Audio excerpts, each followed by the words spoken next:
To express the power of love, we must first be silent to find out what is the love, what is the illusion, what is our glamour, what is our grandiose feelings, what is our ego. All of that is the power of love manifesting many ways. But you see, the ideal says, oh, but I want it pure. I want the pure love. Then go into where pure love resides. That is the soul. Anything else is a modification, an interpretation, a feeling, a thought, a fantasy, imagination, a hurt. Modifications of the purity. Power of love heals. You be quiet, you go inside, and then you change the course of your life. You watch, you listen, you think, and you do. And if you have been doing that, you are already manifesting the power of love, because it will manifest through that. But you give of this inner beingness of love. It is powerful. There is one consciousness, and that is the consciousness of God. There is only one reality, and that is God reality. There is only one path, and that is the lighted path. And there is one manifestation of it, and that is love. We want something that is loving into eternity. We want to go into God and float in the ocean of love. This is what we want, the eternal expression of love. What is the expression of love? Holding hands, making cake, feeding, scratching backs, polishing shoes, mowing lawns, washing dishes, talking, sharing. Love of God is work manifested. If you love God, then you do God's work here. Speak out of the level of fulfillment, out of your loving nature. Manifest it.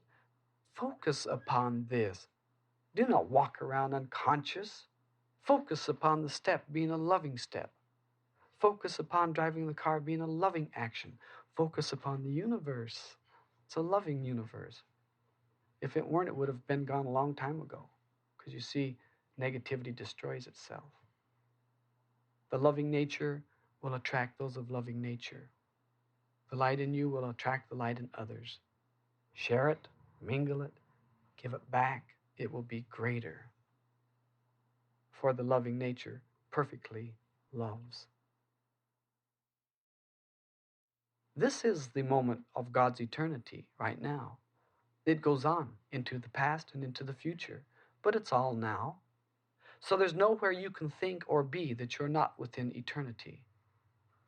But the loving eternity is the expressing of this second in the time elements of your body. It is the heart that does the work. The spiritual heart, where the indwelling Christ lives, that is stable. That is the loving nature. People say, love can cure all. No, that's not true.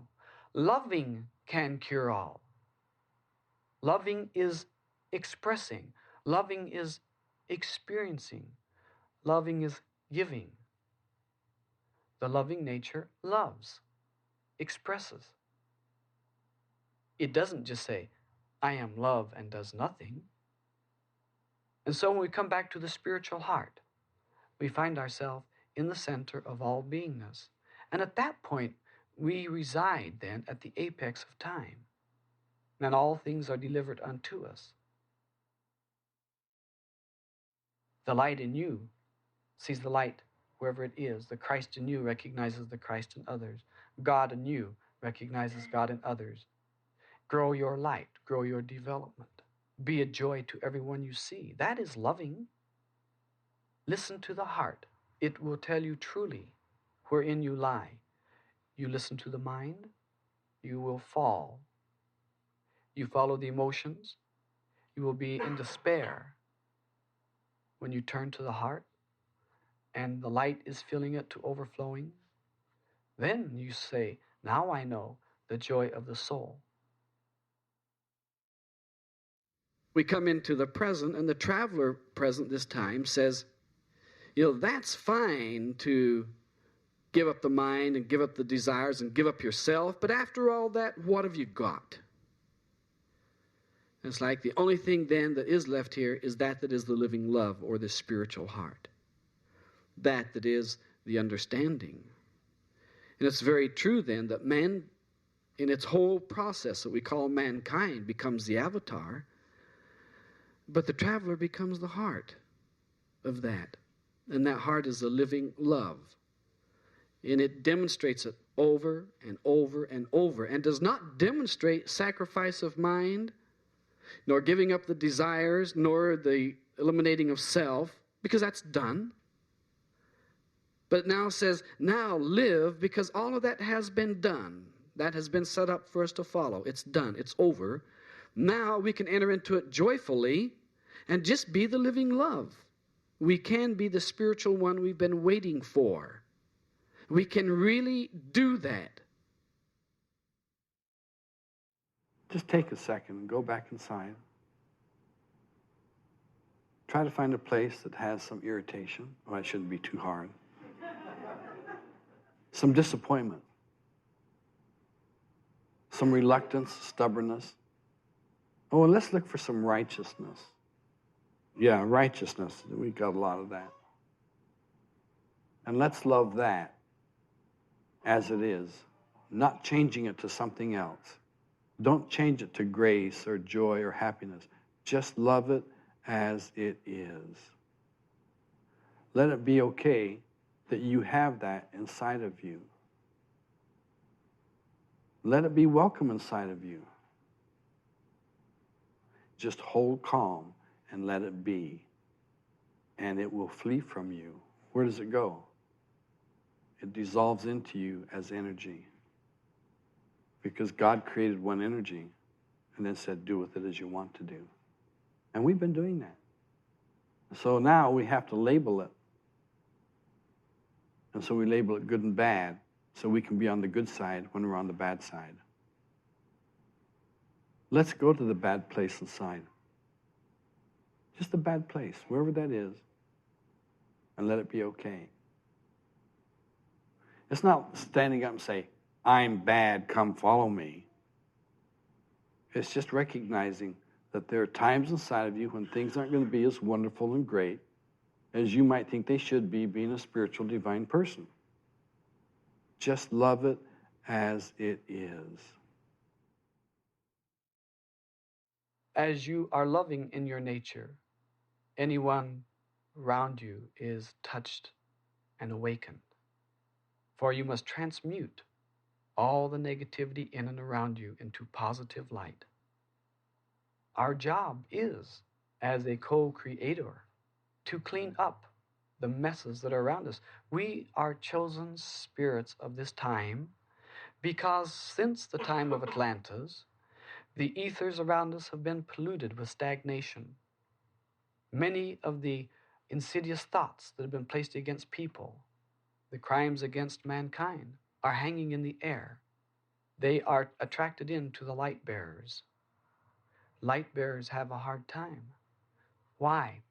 Because when you start to lift your soul above the crowd, that light that it radiates draws the negativity to it, and you will be hit on all sides.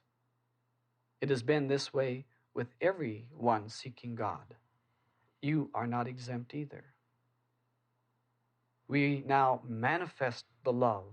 Manifest means to make it visible, make it so it can be seen and touched and felt. And when you counsel, counsel in love. And when you dance in love. And when you touch somebody, you touch in love. And when you talk, speak kind words to each other, for kind words are the sounds of the soul.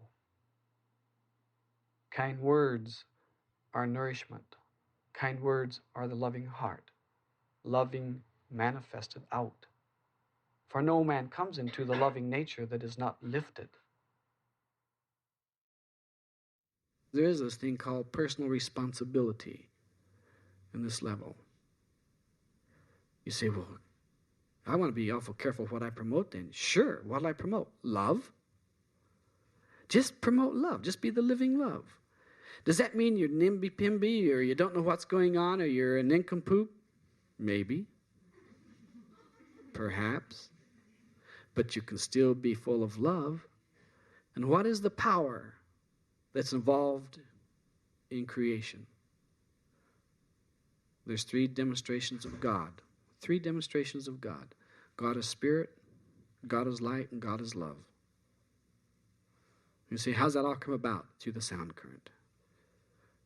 And that's why we teach the sound current. Because we say, once you get on the sound current, you're in it, and it'll start taking you right into itself. But with light, you may still be stumbling around, not listening. What was that? What was that? And without love, it's not worth your time. There's a golden thread of awareness that we refer to as God or spirit, or we could call it love. Once you've done something in a consciousness of love, that will take place. That's probably the only thing that you can't be denied in spirit, is asking in love. There are many people who are standing up on the planet out of nowhere and just radiating energy and pulling people to them from tremendous areas across the planet and giving them this universal love and this concept of the universality of the consciousness, and that truth is entirely present, that it's absolutely here all the time in each individual. And so one of the identities of that is a love path is a sense of humility, of being able to submerge or sacrifice the narcissistic consciousness of me, here I am, to the Aquarian consciousness of the group upliftment, where we can restore the earth to the Garden of Eden consciousness, and where indeed, God will reign personally upon the earth through the physical form, in godlike form, in the human form that will radiate this energy of spirit everywhere we go. But that's the age we're upon now, is that the last frontier is the inner reality. It's not space out there, it's the space in here. This becomes the frontier of unfoldment. So we're always in a constant state of prayer and upliftment for yours and for everyone who comes with you. This is love. And that's what we're always involved with, is this love that will live, this humility that's part of it, this truth that is eternally present. Then we can have it by just repetitions of the Lord's name, just calling upon the sweetness of its own salvation. It is the sweetness of your devotion that makes it take place. And so we can find the Lord through not only bhakti, devotion, but by repetition. The true devotee of the Lord, or the God, is the true devotee of spirituality. It would be nice if we could take this group of people here tonight and instill this just element of divine love, of upliftment, and keep it here for 1 week. We could transform this area without telling anyone a word. They wouldn't even know what's going on, except everybody start feeling better. There's nothing quite so contagious as love. Berush Besham.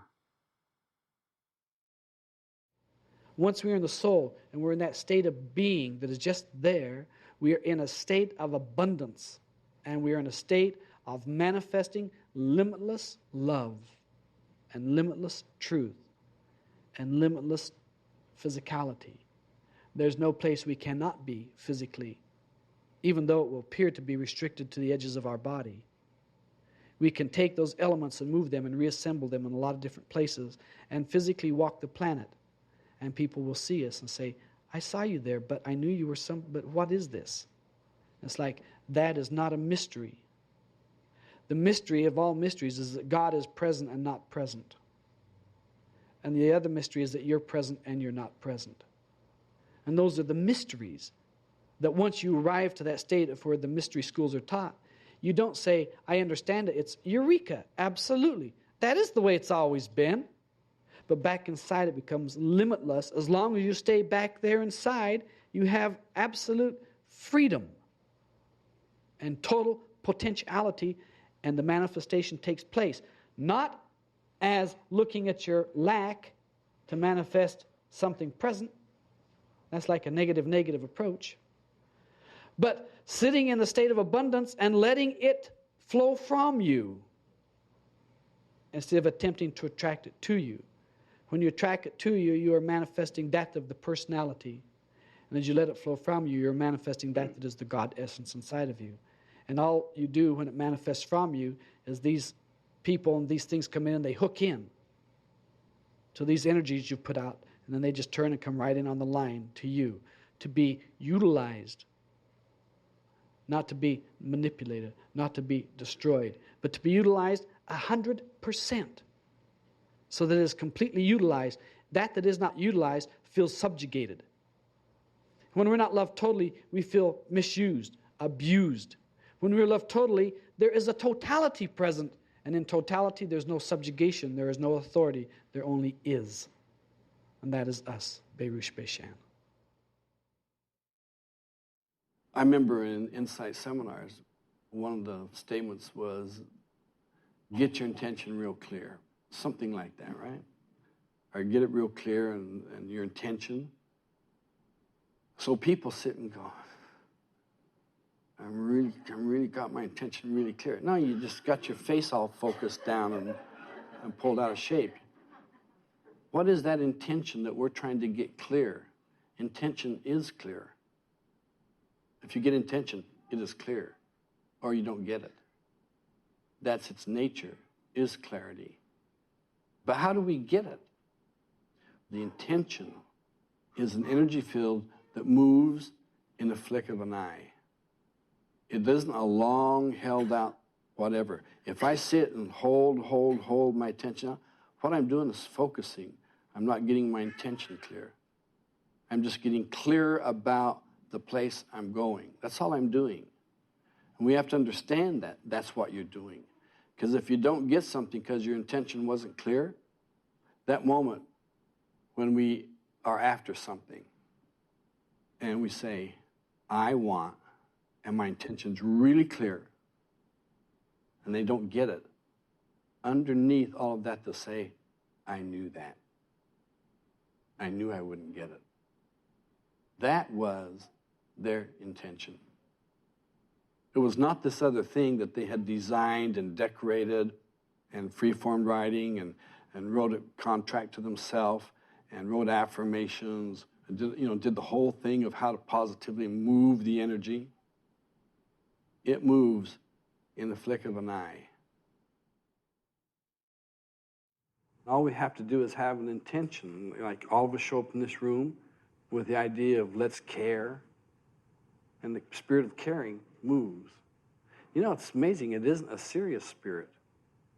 It's one of just respect and honor. Isn't that amazing how that something that is in us is independent of us and is in everybody else? And once we move towards it, it moves towards us. Most people think caring means you're supposed to do this, and then you do this, and then why didn't you do this for me, and why didn't you do that, and then why didn't you do this, and you didn't do that. That's command. That's not caring. Caring is the intention of your heart towards the intention of their heart. And if you can produce loving, which seeing these little kids walk around here is very easy to do. They just elicit the response immediately because you want so much for them. All of us had the spiritual promise inside of us when we were born. And now we get to look at our life and see what we've done with this. Have we kept the promise? Are we keeping the promise? What is that promise? Well, the promise has always been to know God and to love God with your body, mind, and soul, and to love your neighbor the same way. People come up to me with all sorts of illnesses and diseases and catastrophes and stuff they create that I think, how could that possibly exist in a creation that's run by such a loving energy called loving? And it's because That's how they do it. Well, isn't there anything here of value? The value is always what we create it to be. If you could truly flush your system with this loving energy, if you could flush your system, I don't mean like a toilet plunger type. Get the system clean, where we could truly say that is pure. You would be in what we call health. That health would radiate out from you as life-giving energy. As life-giving energy. The most direct sign, the most direct observable instance of that being present is laughter. The only real source of energy on this planet is us. We are the source of all energy. And we become that puts together everything and makes energy move because we're the source of it. Not we, the personality or the mind or the emotions, but we, that life essence that will go through everything and stay with us. It not only stays with us to the end, it sometimes stays with you for another end, and another end, and another end.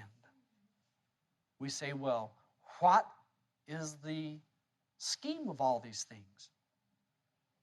If I knew that, do you think I'd be here? Listen, what you've got today, who you are today, and what you're working with is a direct result of what you've been doing since you've been born right now.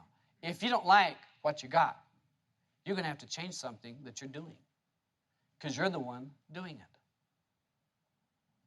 I found magic words. They're healing. They're tremendously healing. They go like this. And they work most in the midst of chaos. They work the most in the midst of crime.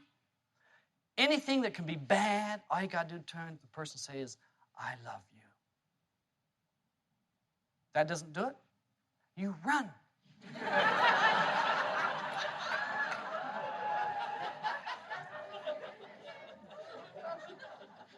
I found the next three magic words. God bless you. In the moment of being with what is, you're in the loving essence. The supernatural way is living in that essence. You live in that essence. And where does the first responsibility lie? With yourself. Isn't that a phenomenal thing? Love myself, take care of myself, stay off welfare, do the work the way I can, do it the best I can. Don't blame anybody. Just do it. In spirit, all things are made new. In loving who you are, all things are made new. Whenever you deal in relationships with someone, there's one thing you have to keep in mind as the most simple reference point and the ultimate reference point. The relationship is always with you inside of yourself. That's always what it is. The key word then is the attitude towards what's going on. That's always the key. It takes a lot of strength for a person in a relationship to stand up in the relationship. Each one takes on 100% of the responsibility in the relationship. Do you know what the relationship teaches you? One of the foremost things it teaches you? Patience. To be patient. Allow a flexibility. Steady as a North Star, and as flexible as the wind. Which way does the wind blow? Any way it wants to.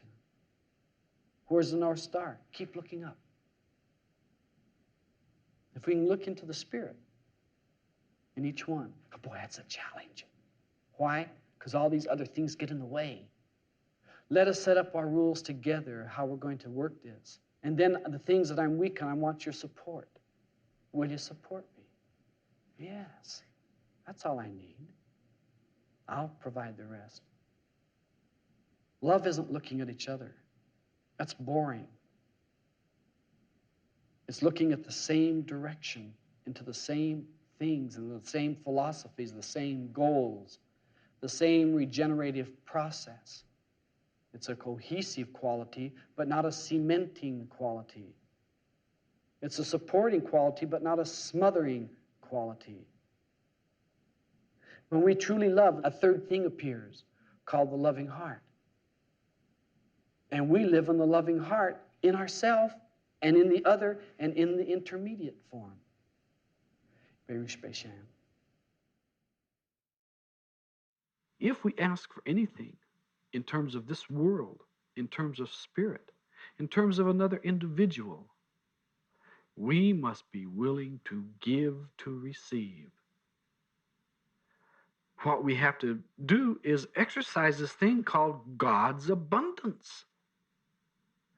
When God manifests, He manifests abundance. See, that's how we know it's from God. It is abundance. You open to the abundance and you grow to it. How would I get that? I say, well, why don't you go to work in the things you're good at and start manifesting plenty? They say, what's that? I say, it's called dollars. The manifestation of plenty is dollars. It's money. And then keep manifesting as you go along. If it's just for you as a person, it's really not God's abundance. It's your greed. And when it is God's abundance, it is a blessing for everyone around. And that's how you can tell the difference. Is it only yours? And that higher law of manifestation is that we call for the highest good of all concerned. And so we already lay out the manifestation of spirit in its pure form and move in that in terms of letting it appear. That abundance is present inside of you, and you do not go out there, but you manifest from inside of you. And in that manifestation comes your growth that you must manifest to the next level. And the beautiful thing about the laws of manifestation is that the level you're on, once you've got that mastered and you can really whip these things out, it's taken from you and you must now develop to the next level. All of a sudden it doesn't work. You have to have the wit to let it go. And the new level, the Spirit says, hey, you got to go to the next level. And the traveler says, come on, you can't use that anymore because that's being shut off. You've got to now come to the next level. You've got to move there. We say, yes, but watch out. Materialism is a strange game. It's caught more than one person and rubbed their nose back into the world time and time and time again. It's like, but can't we really make it in this world? Why would you want to? Why would you want to have a kingdom in the garbage can? Why? Why would you want to go out of the garbage and eat when you can go into the Garden of Eden and eat very things that's fresh and new and vital and alive? Why would you want to settle for less than that? The nice thing is, to whom much is given, much is expected. Once you've been given the laws of manifestation, much is expected that you manifest it for everyone. And you will be included in there, because every one, if there's one, that means you also. If we knock, the doors are opened. As you give, you receive. As you receive, you can give. So the more you can receive, the more you can give, the more you are the abundant giver of life. And all around you thrive. Not in terms of greed, but only in terms of manifesting that is necessary for life at this point. The thing we do need is to know that we are the manifester and that we are also abundant in God. The God inside of us as us and the greater God outside, that is that of all things. God said, ye are all gods, ye are all abundant, you are all creators. It's a joyful thing to know that you are in that. And we do have power. We have that power that is God. But if you cannot transcend the body limitations and the restrictions, then you cannot receive the abundance that is abundant. And we call that spirit. Very special.